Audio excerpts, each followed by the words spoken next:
Hi, I'm Ashley. And I'm Bree. We're the PR team behind the Theatre Downstream. For our 6th season, we wanted to get to know the people behind the characters. We wanted to get real. This week, I got to sit down with Matt C. Adams, the actor who will be bringing the creature to life in the upcoming production of Frankenstein, a radio play, but also our self-proclaimed #1 fan. Matt talked about his now legendary first audition with the Theatre Downstream, what it's like to travel across country by train, and the way Wendell Berry plus some bookmobile fan art may have helped him win the heart and hand of his wife, Suzanne. Welcome to Getting Real. Well, thank you for having me. You are welcome. Can you tell me what your name is and what character you play in this you were the first interview of the brand new show. What an honor. I am Matt C. Adams. That's a big deal. What's the C stand for? That stands for Clifford. Oh, nice. We've had to reprint theater T-shirts before because that C wasn't on there. I didn't make a diva thing about it. You were very kind. Yes, but I appreciate it. I just felt bad that someone had to go back and make a whole mess of T-shirts. But to get back on subject, the C stands for Clifford. My grandfather was William Clifford Adams. My father was William Clifford Adams II, but he wasn't called Junior because he already had a half-brother that was a junior. And then I was going to be William Clifford III, but my mom put her foot down. And so I guess the compromise was Matthew Clifford Adams. I like that name. Maybe I just, love growing up with Michael J. Fox. And just got to have that C in there. And plus, Brian is Brian Douglas Barker. That's right. And I'm Ashley Raymer-Brown. But mine's different because it's 2 last names. Brian has 2 a first and middle. Yeah, but I had a dad who went by Thomas C. Brown. So I know how C's are important. Yeah, very important. Very important. And then trying to do artwork and stuff like that, I always just put that in the signature because my grandfather passed away when I was, I don't even think I was 3 or 4. And so I didn't really have that close of a relationship with him. And then my maternal grandfather passed away. I don't even have a memory of him, actually. And so I don't know. I guess it just makes me feel closer to my family roots to put that C in there, as odd as that might sound. No, I like that. So C is for creature, the character I'm playing in Frankenstein, a radio play. Yes. I know everyone thinks the creature is really called Frankenstein, or not everyone, but people not in the know. Yes. Even I got back from auditions, and then a couple hours later, I got the phone call asking me to play the creature. And then so I told the family, my youngest, who's 11, he said, "What are you playing?" I said, "I'm playing the creature." And then he went and told his brother. He's like, "Dad's playing Frankenstein." I'm like, no. Actually, I'm playing Frankenstein's creature. Frankenstein's the doctor that creates the creature. That's right. And he's like, "What?" It is confusing. It is. When I was a kid, there was like Universal Monster licensed Doritos chips, and I don't think they even just said Frankenstein. Yeah, I think Universal is responsible for that. And that I think we have talked about this before, but we can't make you look anything. Well, you won't because it's a radio show, but you can't look anything like the Universal version of Frankenstein because they trademarked it or copyrighted it, whichever. Yeah, I was thinking about that, and then I was like, well, Herman Munster looks dead up like Frankenstein's But wasn't that monster. A Universal show? I looked it up, and it's NBC, so I don't know how long NBC and Universal have been, the same corporate entity, but probably since the Munsters. Maybe. All right. Well, for our friends, Scotty is back, and he is very happy. So we will hear a background per. It's a radio show. Interviewing from the back of an old Model T Ford. What is your day job, and how long have you been there? My day job is the title. Most people, if they've heard of it, it's CNA Certified Nursing Assistant. Okay. A new outfit has come in and started managing the company I've been with, and they actually call it a Certified Resident Care Associate. Okay. What does that mean? Basically help the elderly with their day-to-day lives, hygiene, helping them get dressed. Okay. Making sure they don't fall down or transferring from bed to wheelchair to bathroom, a whole bunch of different stuff. But I have done that pretty much since high school, so around 20 years, and I've been at the same company. I just hit 17 years this month. So you must love it. You say that. There's many aspects that I do love. Okay. This 17 years ago, I'm just doing this until I finish college. So stay in school, kids. Bree, keep at it. You're doing good. Life sends you a little speed bump here and there. And then so the temporary job became a 17-year job. Career. I enjoy many aspects of it. Basically, I was talking earlier about losing my grandpas when I was young. So now I got, like, a whole building full of grandpas. Although I'm not that close with most of them. But actually one of my best friends turns 101 in a couple of months. That's cool. And he is sharper than I am. Yeah. And he does laps around the place. He has a walker, but he does 6 laps, he tells me, that it adds up to a mile. He's just so clever, and he's funny, and he's a big fan of Henry County, actually. He's a big Wendell Berry fan. Okay. I worked at this place for 17 years, right? For the last 2 of it, I've been on first shift, but before that, for 12 years, I worked night shift. And so I would get there at 10:45 p.m. at night and then leave at 6:45, 7 a.m.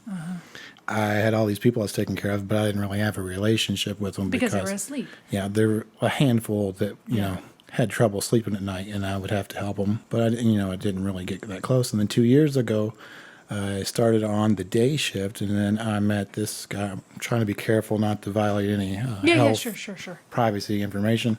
I had met him before when he came down to breakfast as I was leaving or whatever. So I, even though I had met him before when I started first shift, and I was on his floor now, technically taking care of him, even though he doesn't really need a whole lot of assistance. He asked me where I was from, and I said Henry County, and then he said, "Oh, that's nice." And then it was the next day I was, I think, changing his sheets or something. He said, "You said you were from Henry County." I said, "Well, yes, sir." He's like, "Are you a Wendell Berry fan?" And then I'd become a big Wendell Berry fan, about 5-6 years ago. So then we just kind of hit it off then. And it turns out he had been a property evaluator for the Federal Land Bank for years and years and years. So basically he had traveled from 4 different states, one of which was Kentucky. Maybe you should go podcast with him. He said he's been in one play, and that was in high school, because he was the only one that could remember like the 70 lines that the male character had. Was an ag teacher way back when, before World War II. He's from Henry County, Ohio. Okay.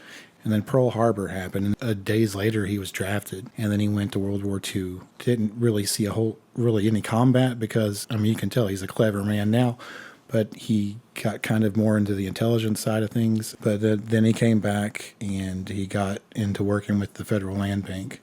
And so he's got this whole agriculture background, but he's like apparently a whiz with the stock market and made quite a bit of money. He sounds really interesting. He is interesting. I love him to death. Do you have a funny work story? Well, this was at a different facility. I took care of this fella that had dementia pretty bad. He usually kept to himself, but then the sun would go down and he'd come out and he would just kind of wander around. And he was from Iowa, and I knew this because if you around a lot of people with dementia, you'll have the same conversation with him on a daily basis. I love the way he talked. I need a fake name for him. We'll say Monty. Okay. My name's Monty. I'm from Iowa. I work for the Sure Pure Milk Company. And then you go to help Monty back to bed. He's, "Turn loose of me, gosh darn it." But he didn't say gosh darn it. And he would just get kind of rough, and he didn't want anything to do with him. Also, another thing with dementia is they can, turn on you on a dime. Yeah. And then he was having a good day, and I was helping him, trying to get him to change his shoes because he had an accident.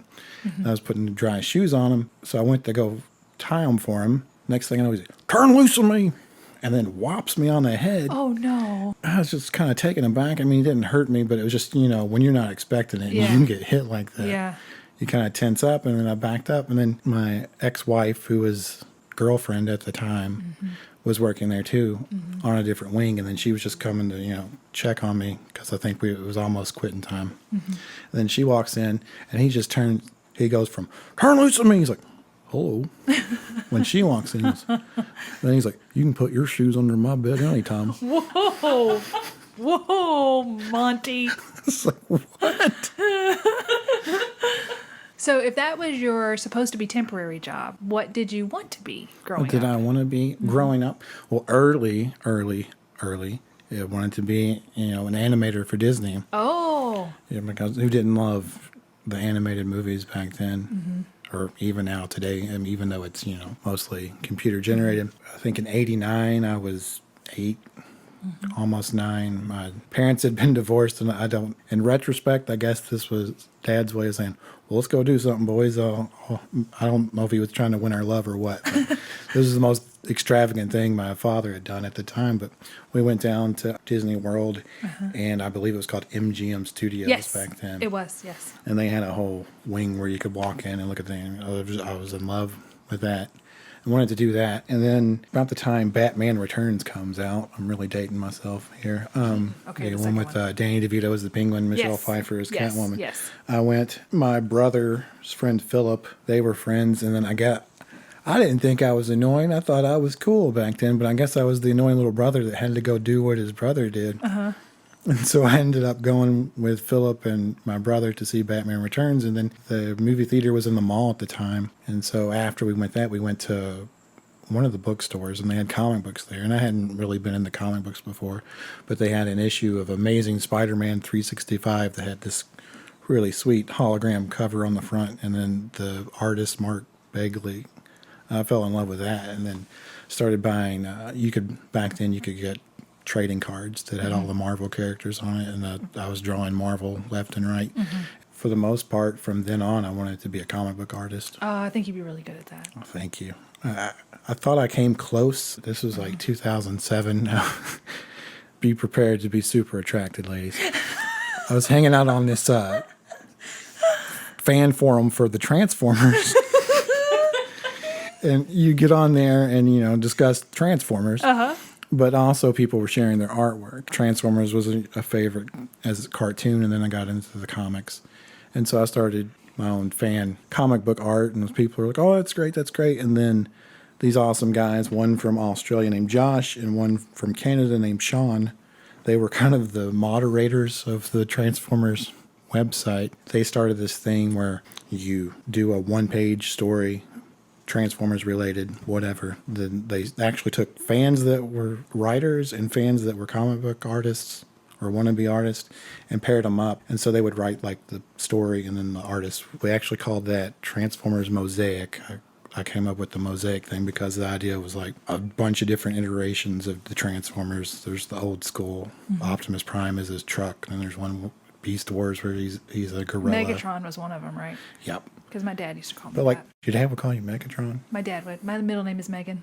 Oh, Megatron. Cool. Peace through tyranny was Megatron's slogan. We're into peace through tyranny. Yeah, that's me. When you look at me, you think peace through tyranny. So we started this thing, and this was on IDW Publishing's website, who had the license for Transformers, and they actually liked what they were seeing. And they started this whole contest where you could be the next cover artist. And there were several entries. A lot of the artists from that fan comic, the Transformers Mosaic, that entered the contest and moved pretty far. And I think there were like 6 rounds. I made it to round 3. So I didn't make it that far. But I made a lot of great relationships, including the Josh and Sean that I was talking about. They were writers on their end. They actually got published as on a professional level. They wrote a story, and it was part of the Transformers comics. Cut to 2009, and I had come up with this idea for a comic, and then Josh had helped me write the pitch for it, and I drew some artwork for it. And it was about, I don't know if you remember the old school Transformers, the guy that turned into a cassette player Soundwave. Well, anyway, he turned into this little bitty, micro cassette recorder thing, and then his whole gimmick was he would eject all his little minions out of him that turned into cassettes, and one of them was this panther called Ravage, but he didn't talk. I came up with a concept for this whole comic that's just action. It was actually based on an old G.I. Joe comic. I'm getting way off. It's okay.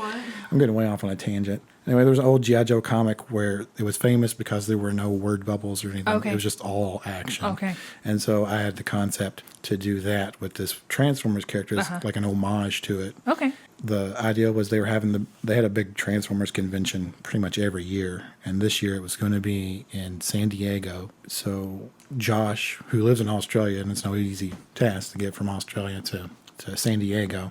It's hard enough, I thought, for me to get from Kentucky to San Diego on my budget. But he was coming in, and so we agreed that I would go too. We went out there, and I actually had to take a train because I just had a blood clot Oh my gosh. in my right leg like a couple of months before I was going. I'd already bought a plane ticket and How do you everything. know that you have a blood clot in your leg? It feels like a Charlie horse that, in my case, Charlie horse that will not go away no matter how much you stretch it out or anything. And then they went and did an ultrasound. Like, yeah, you've got a blood clot. Oh, And so dear. next thing I know, I was in the hospital. So he's like, well, you can't fly on a plane. You took a train across country? Yeah, because that way I could put my leg up. If you want time to slow down, Go on a train? get a train ride from Chicago to Los Angeles.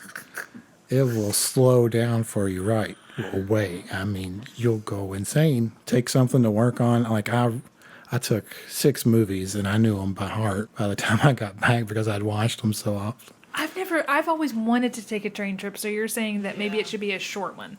Yeah. I mean, it was awesome going through the middle of America. You can just see for miles. I mean, you can see like lightning striking what I assume is like, 15, 20 miles away because it's like just wait in the background. It's like, little lightning bolt.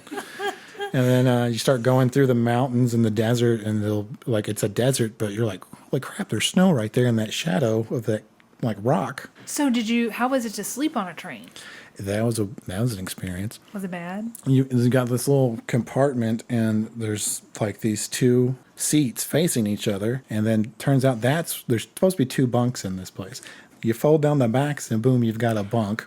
Or you look above you, and there's just like a little handle, and you pull that down, and then there's this little bunk that folds out on you, and no one can stand up underneath it. I really hated the bottom bunk. It was because it was 2 pieces, and so there was this big gap in between the thing, and it wasn't comfortable. So I took a chance. There's like you pull down the thing and you climb up in there, and then there's like this little harness that comes down to keep you from rolling out of it. Oh no. And first it was like really unsettling because you can feel that thing rocking. I mean, I guess if you're stopped in traffic waiting for a train to go by, you don't really think about it. But if next time you're stopped, look up and see how tall that thing is and how relatively skinny it is. And so you can really feel that swaying. I mean, you're like, this thing's going to tip over. How's it not tipping over? How's physics keeping this thing on this track?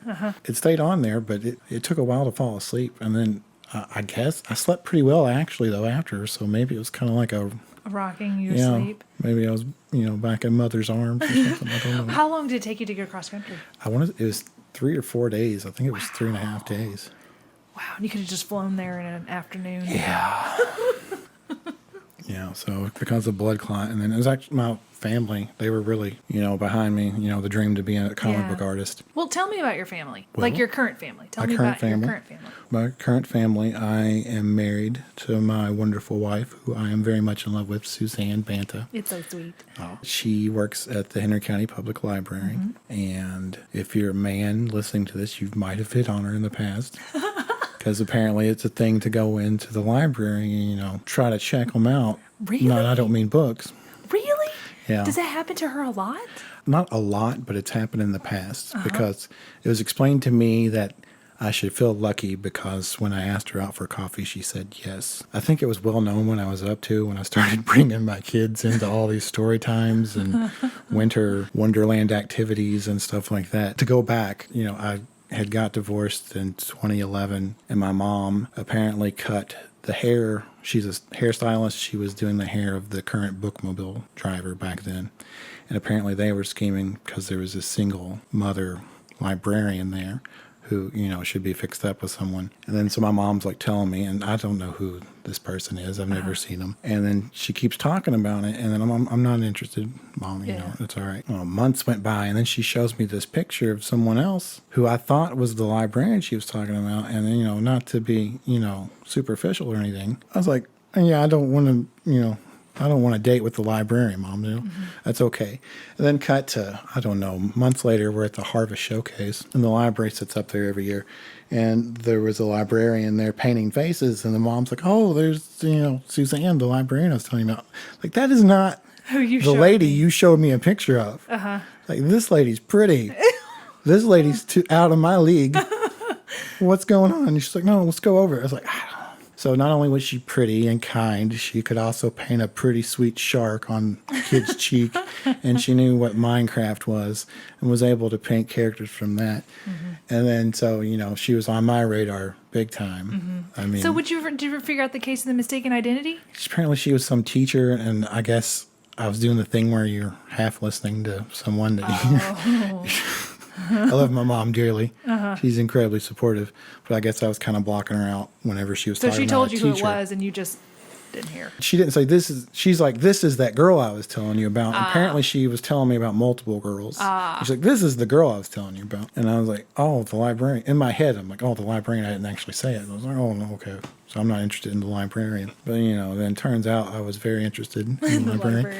The next thing I know, I'm like, the kids are like having fun at the library, but they're like, Dad, why are we going to the library so much? It's like, because it's educational. It's fun.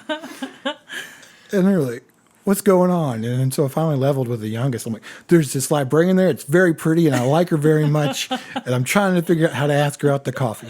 He's like, oh, okay. Did they help you? He kind of rolled his eyes. I was like, whatever, it's cool.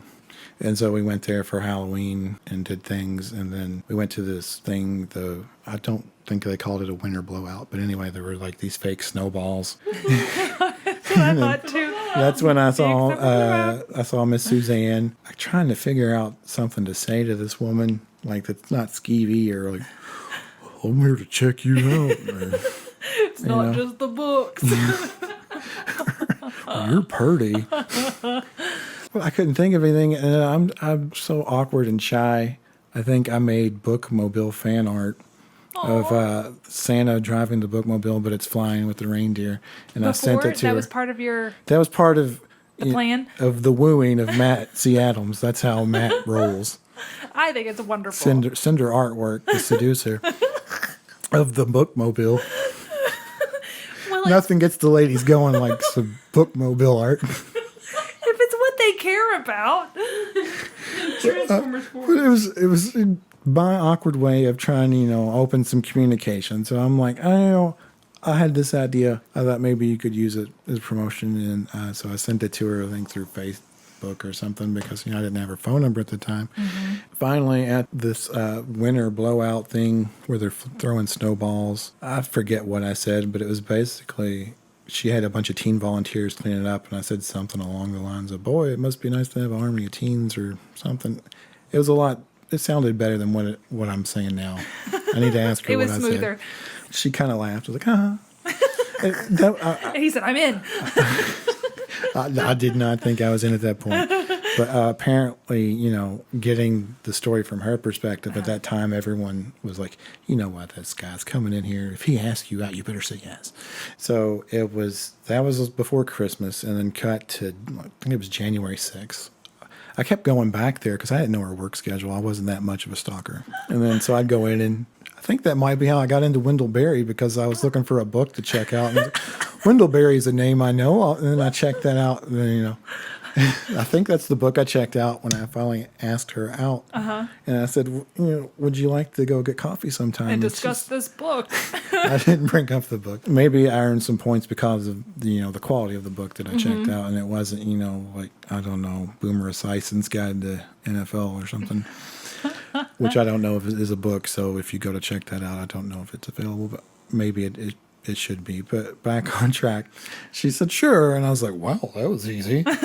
And she gave me her phone number. It only took me 6 months of hanging around the library. Yeah. Well, I'd only at that point actually sent a message, here's your bookmobile fan art and something about teenagers. And then so, the second thing I said to her was, would you like to go out for coffee? And then, okay. And I was like, well, all right. I got game. Turns out it was, just an army of ladies like, ask this guy out. He's a decent guy. Or, if he asks you out, go with him. And then thank you to her. Her posse. Her squad. And then we went out to coffee at 6th and Main in Shelbyville. Oh, yeah. And that went so well, we kind of walked down to the Bell House and had dinner right then and there. And then because Bree's making these, like, precious moment kid eyes.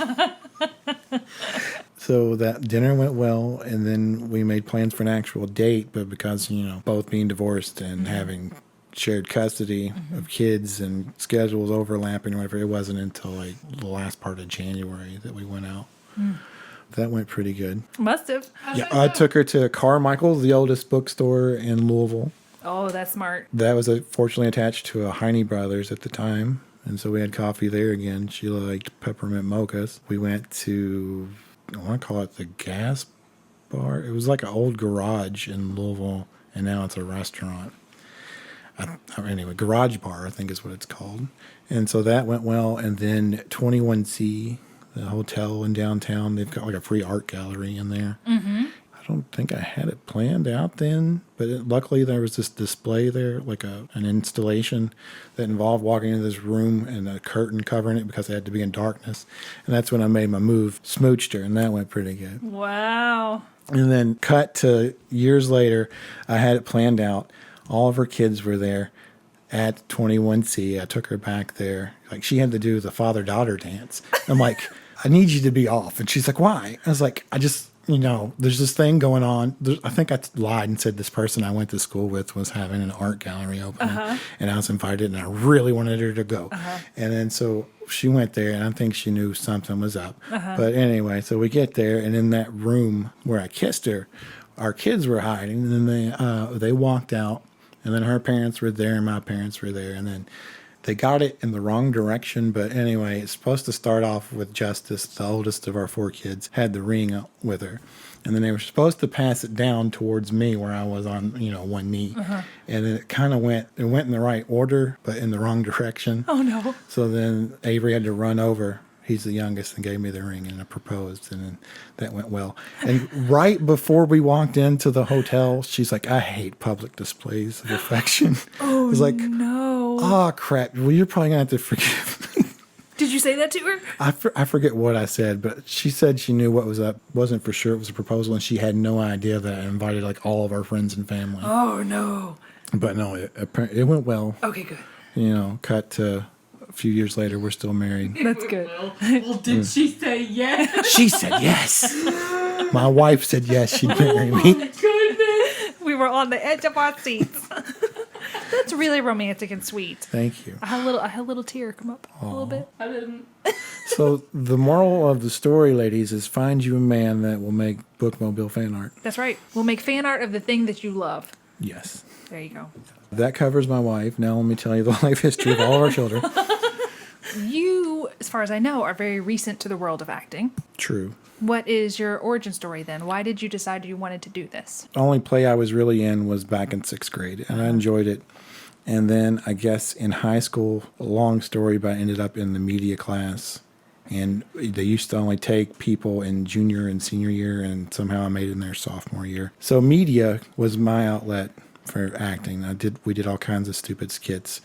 By senior year, I was in charge of the variety show. We had a news show that was the announcements, basically, and then we had a variety show called Wildcat TV, and I did... So you went to Henry County, right? I did. Okay. Steve Gallion, love Okay. ya, was the media teacher back then. We did all kinds of stupid stuff. One of the popular things we did every month was like a wrestling parody, because I was really into WWF, not WWE. Oh, World Wrestling Federation, that's right. Stone Cold Baby. I don't even know who these people are today in the WWE. But anyway. What does the E stand for? Entertainment. Anyway, I did high school media, and that was my outlet. I think back then, you kids today got it made. You got a nice fancy auditorium and everything. Back in my day, plays were put on at the middle school in the place where you eat. Yeah, the commons area. And there were like 2 columns in the way of everything. And there was carpet everywhere. I'm not even sure how you would go about back in high school. I just wasn't in the loop to be in a play. Media was a good outlet. I, played like a really bad parody of the announcer Jim Ross back then called Jim Bob in the wrestling.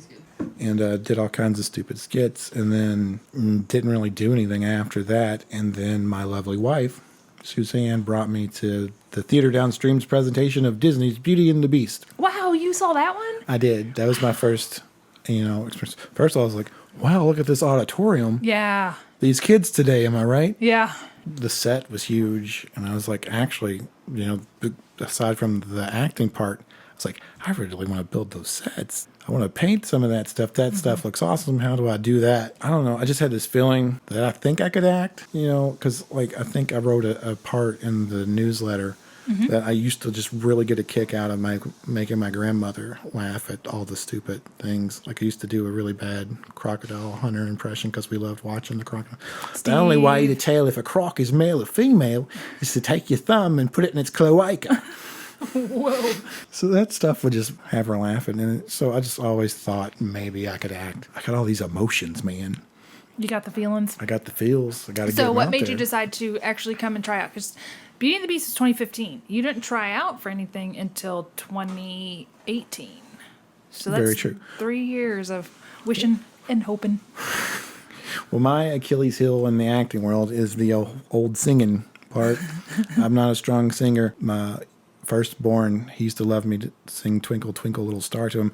But then when he finally started putting sentences together and I would sing Twinkle, Twinkle, he's like, no, Dada, no. I was actually waiting. I'm still new to all this theater lingo. So a straight play is what I was looking for, something where I didn't have to sing. And then a friend, Jeff Ricketts, I think at that time, Laura Beth Adams had said. Which you were not related to, right? No relation. Okay.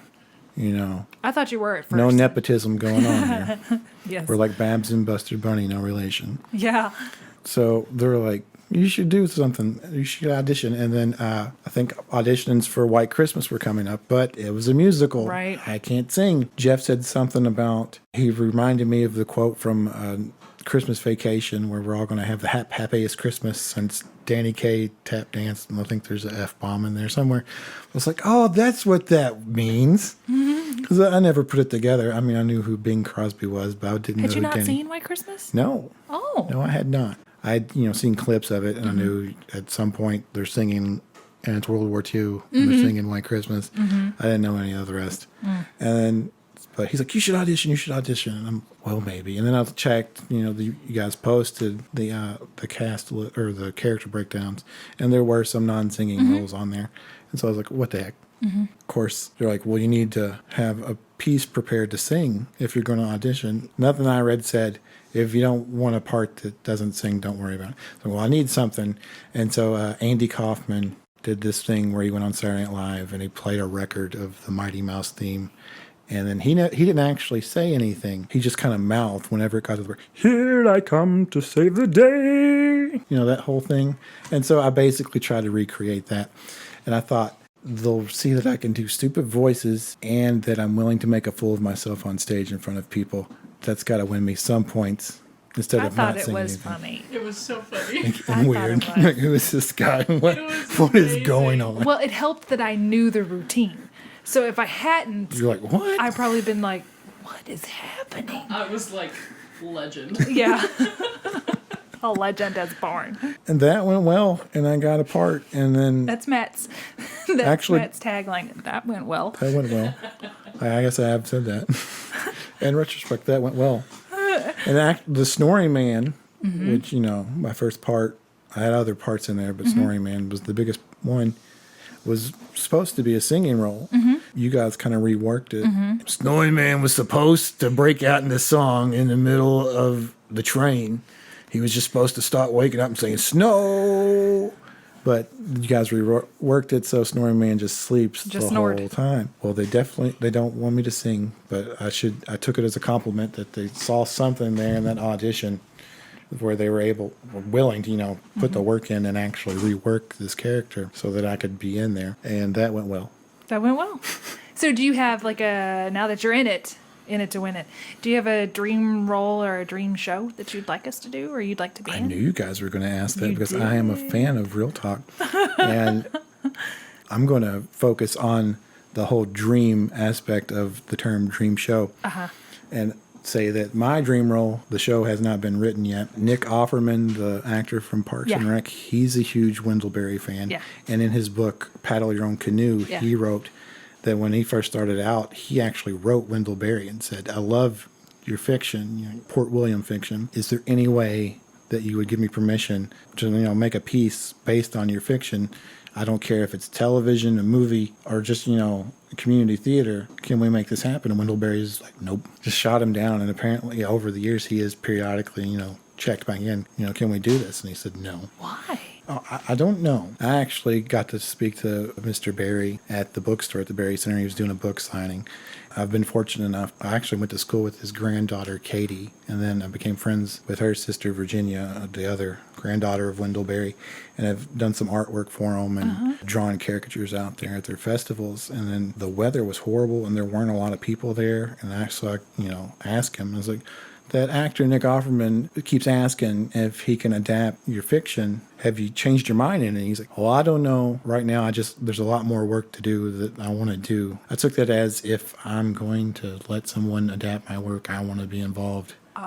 And so that's just not, I don't think that's a goal he has. Plays that actually exist, Little Shop of Horrors.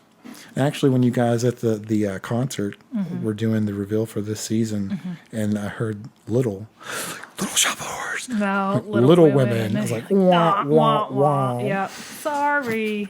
But anyway, I'd love to take a crack at Audrey too, take some voice lessons. Feed me, Seymour. I'm so hungry. That would be good. I would love to do that show. I think it would be cool. Especially around Halloween, maybe.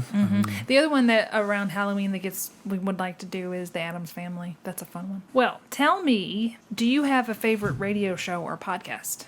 Favorite radio show? Besides ours. Well, favorite, of course, is Getting Real. Woo! About the Theatre Downstream. I forget what's the tagline. It does not reflect the views of the Theatre Downstream. Just because we say it doesn't mean the Theatre Downstream believes it. I am going to recommend a podcast to you called Talking Tunes. Rob Paulson, who, when I was little, he was Raphael, the original Ninja Turtle. Yeah. And then he came back a few years ago and was Donatello in the newer version. And now he's actually the voice director of the latest version, which I'm not a big fan of. He was Pinky from Pinky and the Brain. Yes. If you look up his IMDb, he's done a lot of work. And does he interview other voice actors? yes, that is the whole shtick. And he says things are a gas a lot. But that's a gas, man. He has Maurice, the guy that played the brain. It's like Maurice. I saw them LaMarche. on Svengoolie I don't know when, but they were being interviewed by Sven, Mr. Gooley. They were talking at a convention. Talking Tunes, he likes to point out that the actors in Hollywood, it's kind of a cutthroat thing, but in the voice side of it, it's more of they'll bring you in. And you're like, well, I don't think I'm right for this role, but let me recommend my friend who's also in the industry. They're perfect. And so he's just got this whole network. I think it ended this year, but there's, you can go back and listen. There's like 88 episodes. Why did it end? I don't know. Okay. It was through that Nerdist, what's his name, Chris Hardwick, the guy that does all the Talking Dead and all that. He started a website called Nerdist. And then they kind of got into... They do a lot of video production and podcasts. Okay. And so I think they gave him the platform. Okay. And I don't know if he just wanted to move on to other things or... I started to listen like a few weeks after apparently the last podcast because I started to listen to the latest episode. And then he's like, and this is our last episode. We might be back in another form or whatever. But I love it. I felt like it kind of prepared me a little for auditioning for Frankenstein. Cool. He talks about, being prepared for rejection. Yeah. Don't be afraid to put yourself out there and look weird because, it might actually that might be what they're looking for. Yeah. And, no regrets. And so I know you're a big fan of animation. I am. There's he brings on Cree Summer, who is Susie Carmichael on Rugrats and a bunch of other stuff. And Laurice March, who was the brain. He was Egon on The Real Ghostbusters, a whole lot of stuff. Okay. And then so basically this guy knows all the Animaniacs and all the Tiny Toons. Animaniacs was it for me. I loved it. So Rob Paulson was Yakko. Yes. The one that I like right now is 1865. That's my favorite. I love it. It's about the assassination of Abraham Lincoln, what happened right afterwards. So Edwin Stanton is the hero of the piece, and it just takes you through what happened, the events that occurred right after that. And it's 16 episodes. It's a limited series, which I like those. Yeah. If it's a story, I like it to be I don't want it to go on for years and years and years. Just tell me the story so it can be done, and then tell me a different story. And if you get really addicted to it and you have to hear it, then I'm trying to make a drug metaphor, which it's you have to quit. There's no, Yeah. You run out of episodes. You have to quit. You have to move on to something else. You got to cut yourself off. Well, let's transition to Frankenstein. A couple questions about that. What is your favorite version of Frankenstein? My wife, Suzanne, who hopefully will be thrilled that I keep bringing her up like every other question, she bought us tickets to, it was one of those Fathom events where Did you see the Benedict Cumberbatch? Yes. Johnny Lee Miller? Which version did you see? We saw the one where Benedict Cumberbatch was the creature. See, I saw the other one. I saw the one where Johnny Lee was the creature. I didn't get to see the one where Benedict was, but I'd be interested in it because I know they played both versions. Yeah, so if anyone listening is like, what are they talking about? I think it was Danny Boyle I think so. that produced it, and they came up with this concept. Benedict Cumberbatch, who most people know now because he did Sherlock, and he's Doctor Strange, and he's like a Lord of the Rings. Yeah, he was Smaug. In the Hobbit series. Yeah. The big dragon. Yeah. He was one of the principal guys, and then Johnny Lee Miller, who I think actually is the American Sherlock. He's not American, but he's on the CBS version of Sherlock. Elementary. Yes, thank you. Basically, the concept was these two poor guys had to learn all the lines for the creature and all of the lines for Victor Frankenstein because depending on which night you come, they swap say, roles Benedict's every playing the creature one night and Johnny Lee Miller's playing Victor, and then the next night they would swap switch. it off. And so the Fathom events, they basically show concerts or plays inside of a movie theater. Apparently, Ashley saw the one where Johnny Lee Miller was the creature, and then I saw the other one. That was your favorite I version? really loved that version. And then I don't want to say I ripped off Benedict Cumberbatch, but he's definitely part of my inspiration Oh, is he? Okay. for his take on the creature. Okay. Well, I'd be really interested to see his take. It was so many years ago, I don't remember a lot about it other than being incredibly impressed with the performances. So what do you think is going to be tough about bringing this? This is the first time we've tried a radio show. So do you think that it's going to be, do you think there'll be anything that's tough about it, or do you think it'll be easy peasy? What's your thoughts on what's going to happen? Because we haven't even had, we're recording this pretty much a week after auditions. So you haven't even had any rehearsals yet. So This is a Saturday, and read through is not until Wednesday. Yeah. And so right now I've got all these ideas of how I want to play them, but all our esteemed director Laura Beth Adams has heard was the audition, and apparently liked what she heard, but she hasn't heard the whole play yet. The full scope of it. And so I don't know if I try something I want to try. She's like, no, don't do that. Yeah. Or, yes, that's great. And there's a real short rehearsal period too, because there's only 7 before you perform. So I guess the challenge will be to, not memorize it, but just, I guess, the beats and know which emotions you're going to have to bring up and have it ready to go. So you know how to read it. But when they gave the phone call to me and they said they had goosebumps, I was like, oh, really? Awesome. And then they said, you had us crying back there. And then because to explain to the audience, there was blind auditions, which was an experience. Basically, the directors and some... We now have a casting team. So we have a director, we have the stage manager, and then we have 2 board members who are unrelated to the production who come and sit in on auditions. So there was 4 people back there who were listening. But they were basically in another room Yes. outside of the auditorium, Yes. like right next to it, but outside, so they Yes. couldn't see who was auditioning. And something else interesting that I found out afterwards is when they had the Foley auditions, they came out into the auditorium and saw everybody. They stayed back in that back room and cast the show purely based on the numbers before they even entered the auditorium to see who would come to auditions. So they had already had... Yes. That was fast. Yeah. When they called, they said, part of the audition part, I don't want to spoil anything for the play, but there's a character called DeLacy who is blind, and so he's not judging the creature when he meets him based on his appearance. There's more to DeLacy than not being able to see, because also there's this guy basically grunting and can't communicate. And he teaches him. And I imagine most blind people living out in the woods by themselves, and someone comes up just, Yeah. they like hit the road, buddy. Yeah. But this guy's like, no, I'm going to bring you in. I'll teach you to speak. You'll be my eyes. And so that's kind of beautiful.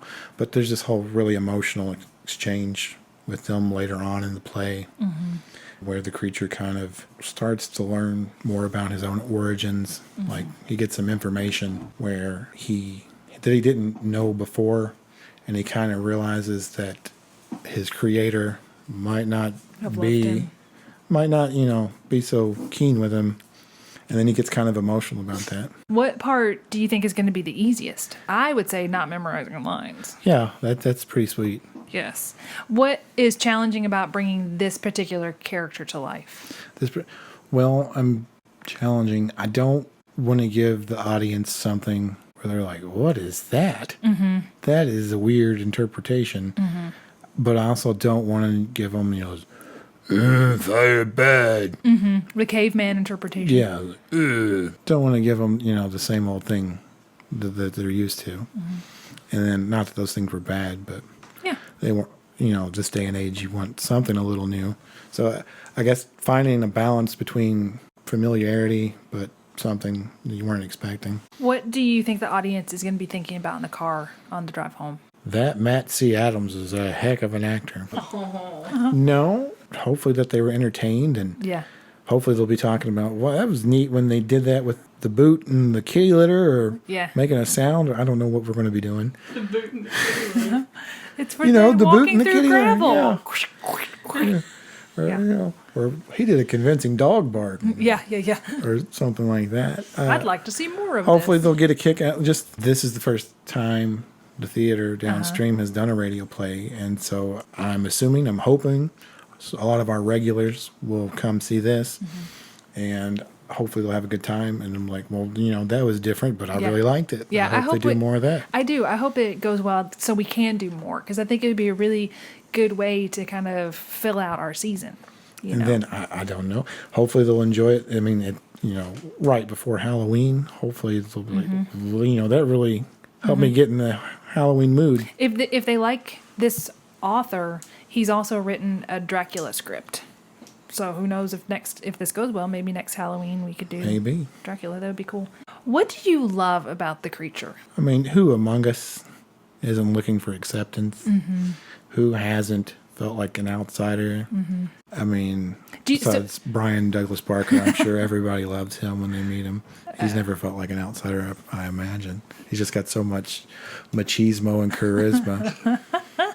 He's got a raw deal. I've always, the ugly duckling. Yeah. You don't judge a book by its cover. Yeah. All those cliches. Yeah. Do you feel like that's the theme of this show then, is acceptance?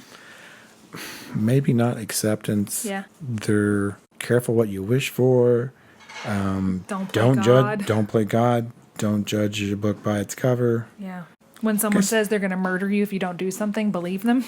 Yes. Or they'll kill your whole family if you don't do something for you. That is a good lesson, folks. Yeah. If anyone tells you they will murder you, or your entire family, take it serious. Yes. How does it feel to play a murderer? A murderer? Mm-hmm. A serial killer. I guess he does have multiple hits, doesn't he? Yes. How does it feel, Bundy? Feels wonderful. Sling blade. Mm-hmm. Mm-hmm. Not like the way you talk. Got in them biscuits with that mustard. Mm-hmm. Oh, bam. He's doing his best Billy Bob right now. Mm-hmm. I aim to kill you with. He sure is a murderer, but I didn't really think about that. He's a very tragic character. I don't know. I don't like that aspect of him. But I mean, it's a tragic story. Yeah. It gets dark. Yeah. So without that aspect, I mean. He was a man of his word, though. Very, very true. Very true. He was a go-getter. Outside of the whole murder thing, I'm thrilled to have this opportunity. This is like the biggest role I've had. I mean, this is chronologically, this is the 5th play I've auditioned for, but this will be chronologically the 4th that I've appeared in for the Theatre Downstream. What did you audition for that you didn't get into? No, I auditioned for The Sound of Music, but that comes after. Oh, I see. Okay. So I thought, when did we turn down Matt C. Adams? How dare you? What is your favorite stage show that you've seen? That not necessarily that you were in, but that you've seen. Maybe one at the let's just make it about the Theatre Downstream. What's been your favorite show you've seen with us? I can't say any of the ones that I was in because I technically did not see them. That's true. Wizard of Oz was impressive. Mm-hmm. Beauty and the Beast was impressive. There were a lot that I unfortunately didn't get to see. So those two, probably? Probably. Okay. Who do you look up to as an actor or a writer, director, or whatever you want to say? Ashley Raymer-Brown. Oh, please. No. I really do dig, what you and your friends have created here. and I'm happy to be a part of it. As far as the Theatre Downstream, really admire Brian. He seems to be like the workhorse of the He Theatre really is. Downstream. He really is. He takes pride in appearing, no matter how big or small the role. He's Yeah. appeared in every play. I think that's really a good example, too. I think it's an example to other actors to say you can be involved in a production in a lead role if you're lucky enough to get a lead role, but you can also be involved in a production in a small role. It's just about being involved in the community and the feeling. So I'm really glad that he sets that example for people. He just wants to be involved. Audition for White Christmas. I just did that weird Mighty Mouse Andy Kaufman thing, and Brian walks over and goes, "Hey, how you doing? I'm Brian." I think he might have gave me the full 3 name. I'm Brian Douglas Barker. I can't remember. You've probably seen me Like, here so before. what are you up to? And I said something about, sets, and he's like, "Oh, well, we meet every Saturday." And so I admire the heck out of him. Pretty much everybody involved at the Theatre Downstream. Liz Woods was impressive. Young Emma Woods is super impressive. I think she's going to go places, whatever she chooses to do in life. John Grant, I love to death. Keith, I love to death. Outside of the Theatre Downstream in Hollywood, I respect the heck out of Stanley Tucci. I wish Stanley Tucci was my uncle. Oh, he's real cool. He is, and then he just seems to elevate anything he's in. Devil Wears Prada, The Hunger Games, Captain America, The First Avenger. He's great. Nick Offerman, who is hilarious and incredibly smart. I haven't read a lot of actors' books, so I haven't really gotten their headspace, but I enjoy getting into his headspace. He talks about coming up in community theater and college theater. So I respect the heck out of Nick Offerman, Stanley Tucci, and Brian Douglas Barker. Nice. Yeah. Put it on the shirt. I respect the heck. Why do you think that theater is important? Why do I think it's important? Yeah.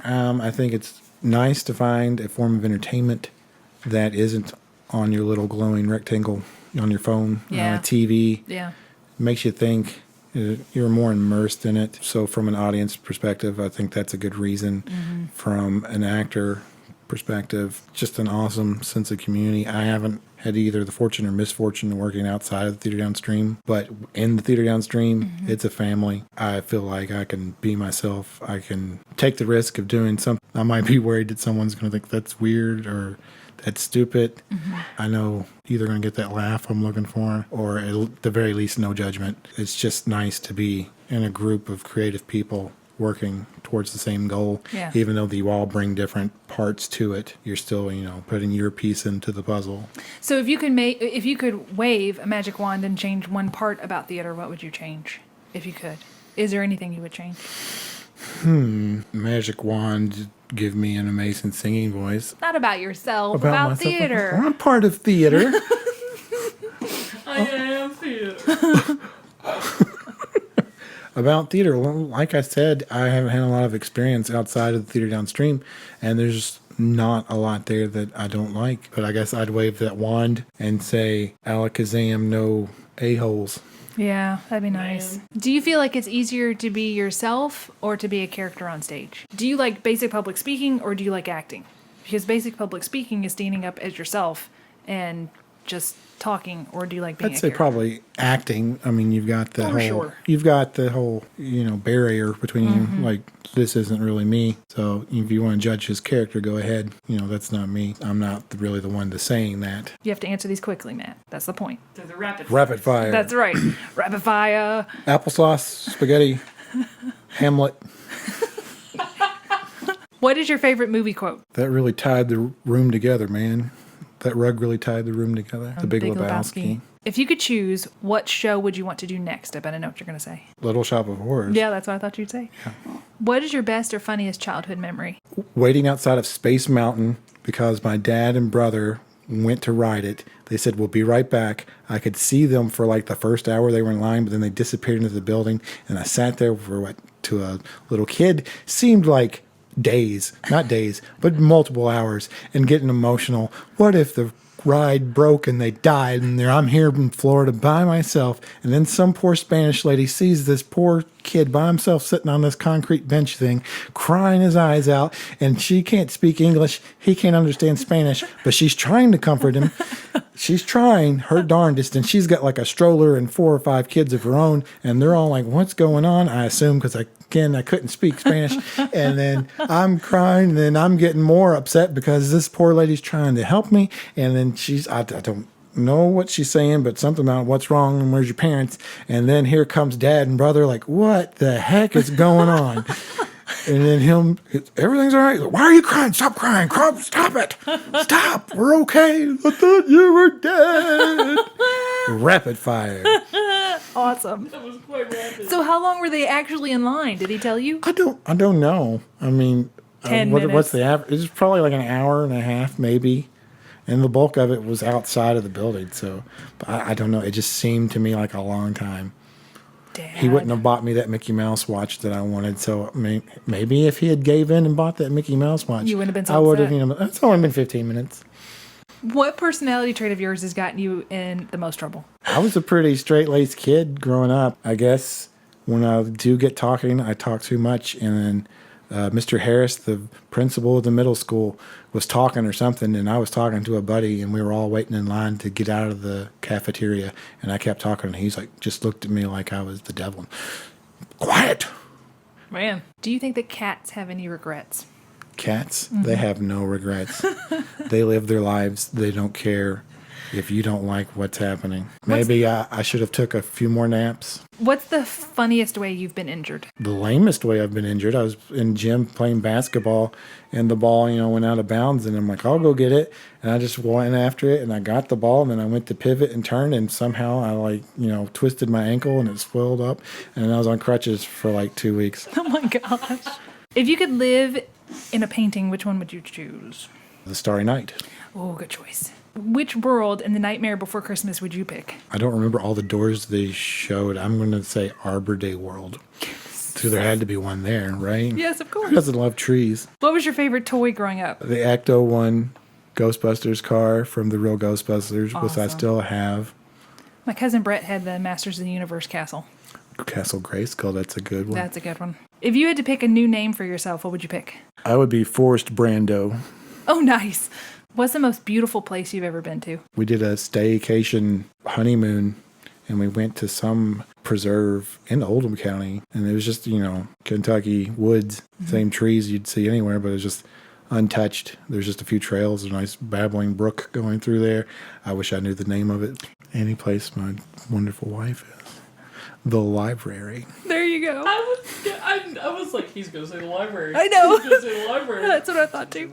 The nonfiction section of the Henry County Public Library. So this will lead right into, what's your favorite cheesy pickup line? The one that worked on Suzanne. Favorite cheesy pickup line. Here's your fan art of the bookmobile. I drew this for you. Do you like cartoons? I drew you one. What is your spirit animal and why? My spirit animal is my dog Jessie because she naps all the time. She snores. She drools. She's itchy and apparently has allergies like I do. What store do you shop at the most? Unfortunately, Dollar General, the one that opened up in Newcastle. I'm there all the time. And they give you, pro tip, they give you a receipt that says $5 off. $25 order. $25 if you come in this coming Saturday, not any other day. But I always end up going in and spending more than $25 every day except for that Saturday. Oh, man. Or I've lost the coupon. Yeah. Hold on to that coupon, folks. Pro tip. What's the most interesting thing in your wallet? I'm going to say the business card for my friend Josh Van Ryck from Australia because it says something about Australia on it because he works for the Australian government and he gave me his business card when we met in Pasadena, California a few years ago. What's your favorite Halloween costume? My favorite Halloween costume was the Stay Puft Marshmallow Man. I was still with my first wife, but our kids were, I'm going to say 3 and 7. And the 7-year-old wanted to be a Ghostbuster. Yes. And then we went camping at Jellystone Park outside of Bowling Green, I think. And so they had like a group costume contest there during Halloween. So I was Stay Puft Marshmallow Man. Avery, the youngest, was Slimer, and Reed and his mother were Ghostbusters. Yes. And so I bought that like egg crate foam stuff Yeah, for yeah. mattresses. If Yeah. you flip it over, it's smooth. So I basically sewed a Stay Puft Marshmallow Man suit out of that stuff.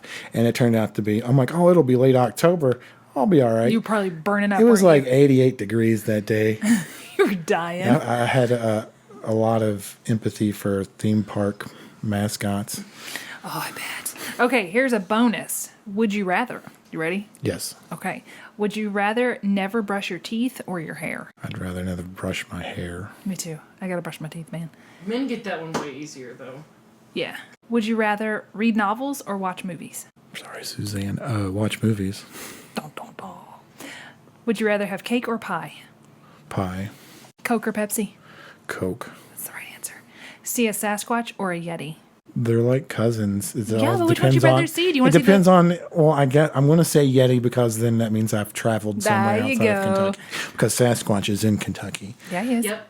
I mean, look behind you. And this is why we like Matt. That's right. Would you rather meet a vampire or a werewolf? I'd rather meet a werewolf. Would you rather be chased by 5 zombies or 1 werewolf? Depends. Are we talking like, Night of the Living Dead zombies? Or like The scariest zombies you can think of. the scariest, like fast zombies? Sure, whichever one is the scariest to you. Man, I'm going to go with the zombies. Because you think you could outrun them? Hopefully. Or at least outsmart them. Werewolves are like fast and cunning. Would you rather be a ghost or be haunted by a ghost? Ooh, haunted by a ghost. Ooh. Because who are you going to call? Would you rather be hot all the time or cold all the time? I'd rather be cold all the time.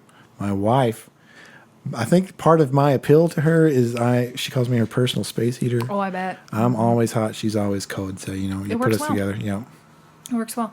Okay, here's your final 3. What is your best advice for other actors? Don't be afraid to put yourself out there. Try to get out of your headspace that's telling you, I don't know if I can do this.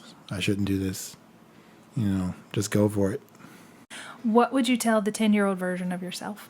Lay off the Kit Kats. It's going to be a bumpy ride, a good one. Invest in Apple. They're going to invent this thing called the iPhone, and it's going to go gangbusters. Yeah, my brother, when he was young, he used to watch Tech TV all the time, and there was this new thing out that he told me about. I mean, he was like 12, and he said there's this thing called Google, and I was like, "What's Google?" And so he's like, "No, I bet that's his biggest regret. If I could talk to my brother, he'd probably be like, I wish I had money back then that I could have put in some stock for Google. If you knew that you could do something and not fail, what would you do?" I would leave my day job and try to be graphic design artist full time, because there's a term called starving artist. There's a lot of talented people out there. Mm-hmm. A lot of them actually got that degree, which I have yet to obtain. So it's just a really competitive market. So luckily you meet people like the Theatre Downstream that'll throw you a bone and say, can you design a poster? Or I've done a few covers for some self-published authors, stuff like that. And then I get a few things here and there, but it's just piecemeal like that. You can't really, pay the bills and keep things going without becoming a huge financial burden on your wonderful wife. But if I couldn't fail at it, I'd, jump right at it. Thank you, number 1 fan, Oh, Mr. Matt C. Adams. Thank you for having me. Thank you. Special thanks to Matt C. Adams and to the Eminence McDonald's, co-sponsor of Frankenstein, a radio play. Our Frankenstein interviews continue next week with Olivia Plath, who is one of 3 Foley artists for this production. This episode of Getting Real was executive produced, edited, and written by me, Ashley Raymer-Brown. It was produced and co-written by me, Bree Heightchew. Music was provided by Final Cut Pro, and artwork was created by Ashley Raymer-Brown. That's me, and Bree Heightchew. That's me. Getting Real is a separate entity from the Theatre Downstream. The thoughts and opinions of the hosts and guests are their own and do not reflect the thoughts and opinions of the Theatre Downstream or the sponsors of their shows. Thanks for listening. Now everybody talk about doo-doo again. So then Ashley said doo-doo. I did. And then doo-doo. she said, I said doo-doo. And then I said, wasn't as funny. No. And then Bree said, I can't hear anything. And then we fixed the problem. Okay,